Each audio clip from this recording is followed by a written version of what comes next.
एक नंबर. नमस्कार मंडळी, शुभ सकाळ. नमस्कार मंडळी, शुभ सकाळ. काल आपल्या बाप्पांचं विसर्जन झालं आणि विसर्जन झाल्यानंतर आज ॲक्च्युली रविवार, काल शनिवार होता. तर रविवारी काय प्लॅन करायचं, तर त्याच्यामुळे सकाळी सकाळी जयेशने एक रील सेंड केला ज्याच्यात एक धरण होतं सुंदर आणि त्याने सांगितलं की धरण वगैरे कुठे आहे. मग त्याच्यानंतर आमचा असाच प्लॅन झाला आणि आम्ही आता रँडमली निघालो आहे. पण आम्ही आउटिंग करता जातो आहे, तर थोडंसं आम्ही तिकडे काहीतरी बनवणार, तो एन्जॉय करणार. तर त्या सगळ्या गोष्टी, ती जी धमाल आहे, ही छोटीशी ट्रिप आहे. आजचा दिवस तिकडे स्पेंड करू आणि ह्या सगळ्या गोष्टी, या सगळी धमाल तुम्हाला या ब्लॉगमध्ये दाखवू. Stay tune. जर चॅनल सबस्क्राईब केलं नसेल तर करून घ्या आणि हा ब्लॉग आवडला तर याच्यावर कमेंट करा. समोर साईडला घे, मॅगीचं पॅकेट घेऊ आणि थोडं स्नॅक्स घेऊ. या कारच्या तिकडेच लावू ना. एक मॅगी का पॅकेट दो. डबल वाला, बड़ा वाला. बड़ा वाला. Thank you.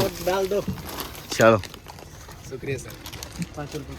तर आता थोडे लाईट स्नॅक्स घेतले, त्याच्यामध्ये मॅगी आणि थोडे पॉपकॉर्न्स घेतलेत गाडीमध्ये थोडंसं खायला. ठीक आहे. अरे बाप, अरे बाप, डायरेक्ट 7-8 दिवस चालू. ओव्हर ऍक्टिंग झाली रे, ओव्हर ऍक्टिंग झाली रे.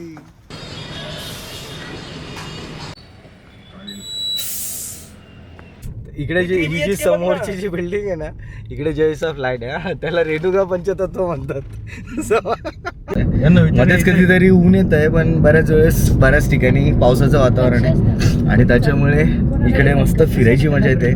पुण्याच्या जवळपास खूप सारे स्पॉट आहेत, तुम्हाला सगळ्यांना तर माहितीच असेल. तर असे छोटे वन डे पिकनिकचे जे पण स्पॉट आहेत ना, त्याला जाऊन मस्त एका दिवसात रिटर्न येऊन छान धमाल करता येते. तर त्याच्यामुळे आता सध्या तरी विचार फक्त लवासाचा करतोय, पण पुढे जाऊन जर परत एकदा प्लॅन चेंज झाला तर तो पण तुम्हाला नक्की सांगेल. तर सगळ्यांच्या अशा गप्पा चालू होत्या आणि त्याच्यात आमचं एकमत झालं, ते म्हणजे लवासा जायचं. हायवेकडून गाडी वळवली, भुंकर चौकातून हिंजेवाडीकडे आलो आणि फायनली लवासाच्या मार्गाला लागलो. पवना, लवासा, लोणावळा, त्याच्यानंतर तामिनी घाट, या साईडला आपण ज्यावेळेस हिंजेवाडी फेज 3 मधून जातो तर त्यावेळेस एक मानगाव म्हणजे मान मंदिराच्या नंतरच एक छोटासा लेफ्ट आहे आणि हा लेफ्ट तर एक छोटासा शॉर्टकट आहे, कारण की त्याच्यानंतर आपण TCSचा सर्कल आहे तो स्किप करू शकतो आणि हा रस्ता डिरेक्टली पुढे जॉईंट होतो तुमचा पिरंगुटच्या रस्त्याला. तर त्याच्यामुळे हा रस्ता बऱ्याच लोकांना माहिती आहे रस्ता, कारण की जे पण तामिनीला जाणारे लोक आहेत, पुण्यात राहणारे किंवा वाकडला राहणारे, ते सगळे याच रस्त्याने जातात. तर तुम्ही हा रस्ता घेऊ शकतो. याचा बेनिफिट असा आहे की इकडं हा रस्ता खूप सुंदर आहे, रस्ता चांगला पण आहे, रस्त्याच्या दोघे साईडला झाडी वगैरे आणि हा आहे तर शॉर्टकट सुद्धा आहे. ढाबा पाहिजे प्रॉपर, बाहेर खाट टाकलेली जेवायला मस्त. अरे आम्ही ढाबा शोधत डायरेक्ट 30 किलोमीटर चालला गेलो होतो. नाशिक ढाबाच भेटला नव्हता आपल्याला. पुण्यात रील बघून नाही का. अरे तो आता कोणी नाशिकचं असेल तर त्याने कृपया हरिओम ढाबा, सगळ्यांना माहिती आहे, फेमस ढाबा आहे हरिओम. तर काय करायचं ना, तिथे जाऊन शेवभाजी खा आणि शेवभाजी. बिल मयुरीच्या नावाने बिल आहे ना, टाकून काय द्या. गोष्टी बिल काही मनातल्या गोष्टी मनातला टाकून द्या. चॅनलवर टाकून द्या. नाही, मयुरीच्या नावावर टाका, आम्हाला माहितीच नव्हतं. जो पिरंगुटचा टर्न आहे तर त्या पिरंगुटच्या टर्न नंतर तुम्ही ज्यावेळेस लवासाला जायला स्टार्ट करतात तर थोडासा जो पॅच आहे लवासाचा तर तो खूप खराब आहे, तिकडे सगळे खड्डे आहेत.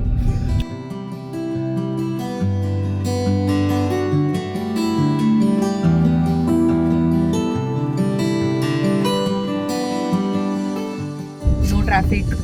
नाशिक म्हणजे सुख. मी म्हणत नाही पुण्याला वाईट, पुणे पण खूप छान आहे, पण नाशिक एक सुख आहे. आणि त्याच्यापेक्षा जास्त सुख पाहिजे असेल तर लासलगाव. लासलगावला जायचं. आणि त्याच्यापेक्षा जर चांगलं सुख पाहिजे असेल तर दोंडाईच्याला जा. दोंडाईच्याला जा. नाही लासलगाव जायचं. नमस्कार मंडळी, मी एक दोंडाईचे कर आमला दोंडाईच्या मग तुम्ही मी दे का रे, तुम्ही वीस रिचार्जात काय नाशिक काय लासलगाव आहे काय म्हणतास मंडळी. तर भाई साहेब आता भांडण चालू झाली गाडीमध्ये, ती म्हणजे नाशिक वर्सेस लासलगाव जी नेहमी चालू होते. अजून कसं आहे, बाकीचे जे लासलगावचे मेंबर्स आहेत ना ते नाही, नाहीतर मग आणि नाशिकचे पण मेंबर्स नाहीये. नाहीतर मग मॅटर झालं असतं कुठं इथूनच रिटर्न जावं लागलं असतं. तर पुन्हा एकदा वातावरण मस्त सुंदर झालं, कारण की आता आम्ही बाहेर निघालोय आणि आजूबाजूचे ना डोंगर दिसायला सुरुवात झाली. ते डोंगरांच्या वरती डोक्यांची काय चादर पसरलेली आहे. डोक्यांची चादर पसरली. तर आता सगळ्यात अगोदर मिसळचा ब्रेक घ्यायचा म्हणून पिरंगुटच्या जवळ एक घाटातला माझा आवडत्या ठिकाणी आम्ही मिसळ करता थांबलो. पिरंगुट गाव सोडलं आणि त्याच्यानंतर लवासाला जाताना जो पहिला घाट लागला ना, त्या पहिल्या घाटाच्या ज्या टर्निंग पॉईंटलाच आपल्याला इकडे अमराळी मिसळ म्हणून हे जे दुकान आहे हे लागतं. तर या मिसळला, या दुकानाला येण्यामागचे 2 कारणं आहेत. एक म्हणजे इकडे मिसळ आणि भजी वगैरे चांगली आहेच, पण यांची जी सिटिंग अरेंजमेंट आहे ना, हॉटेलच्या मागे जस्ट इकडे बसण्याकरता मस्त अशी जागा आहे. काही छोटे छोटे मचानसुद्धा बनवले आहेत आणि तिकडे तुम्ही बसून चहा, भजी, मिसळ खाताना इकडच्या सुंदर अशा सभोवतालच्या परिसराचा आनंद घेऊ शकतात. कारण की हे पूर्ण डोंगरावर आहे हॉटेल आणि खाली तर तुम्हाला संपूर्ण पिरंगुटचा, हिंजेवाडीचा परिसर बघायला मिळतो. आणि आता तर वातावरण सुंदर आहेच, तर त्याच्यामुळे तुम्ही जर लवासाला प्लॅन करताय जायचा तर एक वेळेस इकडे ॲटलिस्ट चहा घ्यायला तरी थांबा, तुम्हाला नक्कीच आवडेल इकडचा परिसर. कुठे जायचं म्हणताय? टेमघर धरण. ते टेमघर धरण लवासाला जाताना लागतं आपल्याला स्टार्टिंगला, आणि त्याच्यानंतर लवासाचा घाट स्टार्ट होतो. मग लवासाने जायचं. लवासा जाताना टेमघर लागतं. टेमघर करू, तिकडे मॅगी बनवू, लवासाला जाताना टेमघरला थांबू, मॅगी बनवू आणि त्याच्यानंतर मग आपण लवासाला जाऊ. काय बोलतो जय? जयेश तर रील टाकतोय कालचे, तर त्याच्यामुळे थोडा इमोशनल झालाय. मी निरोपची रील टाकतोय तो. निरोपची टाकलेली आहे. सांगितलंय मिसळ. जय तू काय सांगितलंय? मिसळ आणि तू? बटाटे वडे दोन. आणि 2 बटाटे वडे. तर 2 बटाटा वडा आणि 4 मिसळ सांगितलं आहे. आता ते रेडी करतायत. तेवढ्यात तुम्हाला मी हॉटेलच्या मागचा परिसर दाखवतो. समोर बघा मस्त असा सुंदर व्ह्यू दिसतो. एक छोटासा तलाव आहे आणि इकडे तर सगळे डोंगर आहेत. समोरचे दिसतंय ते आहे हिंजेवाडी फेज 3. तर इकडे दोघेही गोष्टीचा आपण आनंद घेऊ शकतो. ते म्हणजे फर्स्ट एक तर आपण भजी, वडापाव, मिसळ वगैरे, आणि दुसरं म्हणजे इकडची सिटिंग अरेंजमेंट सगळ्यात बेस्ट आहे. याच्यानंतर पण 1-2 हॉटेल असं आहे त्यांच्या पण सिटिंग अशाच आहेत, पण स्पेशली इकडे जे येतो ना ते याच्याच करतं की इकडे छान असं मस्त बघायला मिळतं. तर आता मस्त गरमागरम मिसळ आलेली, ज्याच्यावर आम्ही ताव मारणार आहे कारण की आता जवळपास 2 वाजलेत आणि आम्हाला मजबूत भूक लागलेली होती. आपली मिसळ तर पूर्ण संपली आहे आणि काकांनी तर फार धूर काढलाय. अशी मस्त झणझणीत मिसळ होती आणि आता आम्ही पितोय चहा अशा सुंदर अशा वातावरणात. समोर बघा पूर्ण ढग आलेत मस्त. तर तुम्हाला पण झणझणीत मिसळ जर ट्राय करायची असेल ना तर इकडे थांबा आणि मस्त मिसळ ट्राय गणे करा. आले डोक्यांची चादर पसरली आहे. आपण सांगू. मी केलं बाहेरच बोललो. अमराळी मिसळ खूप सुंदर मिसळ होती, नक्की ट्राय करा. त्यातल्या त्यात आता पाऊस चालू झाला आहे. मस्त मजा येणार आहे. खूप सुंदर असा पाऊस चालू झालेला आहे आणि घाटाच्या रस्त्याला आम्ही लागलेलो आहे. खूप मजा येते, मस्त सुंदर असा पाऊस चालू झालेला आहे. कॅमेरा आल्यावर म्हणजे असे शब्द बाहेर येतात ना डायरेक्ट. पुरी मराठी डिक्शनरी सगळी ओपन करून शब्द शोधून टाकतो. सोबत नाही मला ऍक्च्युअली त्याला पण त्याचं म्हणतात. मी माझं सांगतोय. बऱ्याच वेळेस काय म्हणतात तीन माय बाई आयरणी विरणी लागत तोंड मला डायरेक्ट उल्ल पाहिजे ब्लॉग बनी राहिली. आयरणी मध्ये आयरणी म्हणजे काय माहिती? आयरणी फिलिंग्स आहेत. एक काम करा, तुम्ही बोला, तुम्ही ते बोला, माझं बोलेलं नका टाकू आणि माझा शॉट घ्या पावसात. ओ भाई, माझं शॉट अच्छा म्हणजे सिनेमॅटिक शॉट पाहिजे. बघा असा घ्या, मी क्या बात. काढून असा हो. इकडून कोण म्हणजे मला गाडी उभी करून तरी मागून चालेल. कुठून शॉट घेऊ मग मी? हा, असा. असा शॉट घ्यायचा. हा. मी बाहेर बघते. मी बाहेर बघते. पाऊस मस्त वाढलेला होता. सगळीकडचं वातावरण अगदी प्रसन्न आणि गारडलेलं होतं.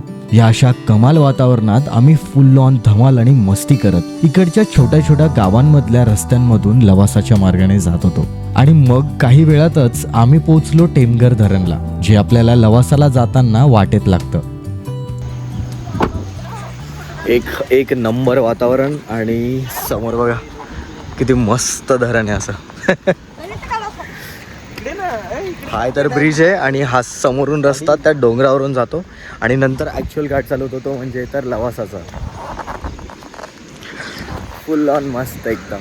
तर समोरचा लवासा रोड आहे आणि या लवासा रोडवरूनच एक छोटासा रस्ता जातो इकडे जो धरणाकडे जातो, जिकडे आम्ही आता जाणार आहे. आणि जो रील आम्ही बघितला होता तर त्या रीलचे जे ड्रोन शॉट्स आहेत ते इकडून घेतले होते. छोटीशी पायवाट आहे, तिथपर्यंत जाते ती पायवाट आणि इकडून आहे तर धरण खूप मस्त जवळ दिसते. काय काय किती तो उभं राहिलो का असं मागणं ते तू जसं करतो ना दरवेळेस ते असं असं अच्छा ओके. तर जरीलमध्ये जे शॉर्ट बघितले होते ना तर ते शॉर्ट तिकडून घेतले होते. जयेशला तसे शॉर्ट्स घ्यायचे. तर चला ट्राय करूया.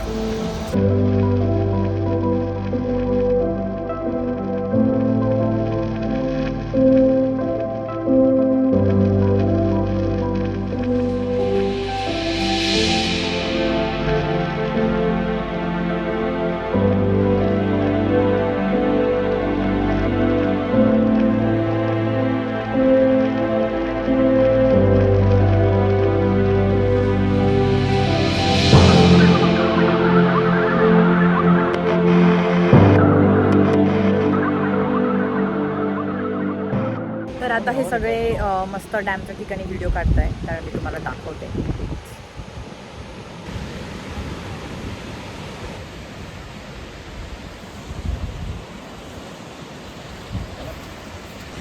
मी ब्लॉगिंग करायला सांगली 2 मिनिटं पण असली भयंकर ब्लॉगिंग केली आहे. आज ॲक्च्युली इकडे येण्यामागचा फायदा असा झाला आहे गणपती बाप्पांची मिरवणूक होती विसर्जन. सगळे लोक थकले आणि त्याच्यामुळे रस्त्यावर खूप कमी गर्दी होती. ट्रॅफिक पण नाही लागली आणि त्यातल्या त्यात इकडे मस्त असं शांत वातावरण आहे. बरेचशा वेळेस लवासाला खूप गर्दी असते तर त्याच्यामुळे आज गर्दी पण नाही आणि रस्ते पण मोकळे. सुंदर असं दृश्य आहे. अतिशय सुंदर सुंदर दृश्य आहे. हा आता आम्ही निघालोय लवासाच्या दिशेने. जो बाजूचा जो रस्ता आहे तो जो छोटा ब्रिज आहे तो क्रॉस करून गेल्यानंतर आपल्याला लवासाचा परत घाट स्टार्ट होतो. तर हा बघ इकडे waterfall. अरे भाई साहब अजून एक वॉटरफॉल एक नंबरवाला. हे बघा समोर पण एक वॉटरफॉल आहे. सुंदर होता. लवासाला जाताना त्या डॅमच्या आता वरती आलोय तो घाट थोडासा चढून आणि त्याच्यानंतर वरती आपल्याला हा बॅक वॉटर दिसतंय त्या धरणाचं. एक नंबर आहे असा.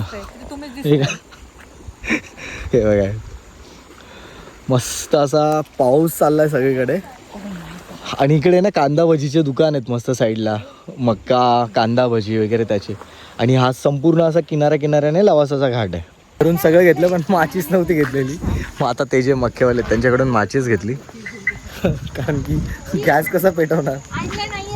काय चीज म्हणजे हा मग चीज कष्ट नाही जमला. हे थांब 2 मिनिट थांबती शेगडी नीट. एक नंबर स्पॉट भेटला आपल्याला. इकडे मस्त आहे ना भुट्ट्याचं दुकान आहे. समोर आहे तर धरण आहे संपूर्ण आणि बाजूला आहे तर घाट आहे. आणि आपण आता इकडेच मॅगी बनवणार आहे छान आणि मस्त इथे बसून मॅगी खाणार आहे या सुंदर अशा वातावरणामध्ये. हा हा हा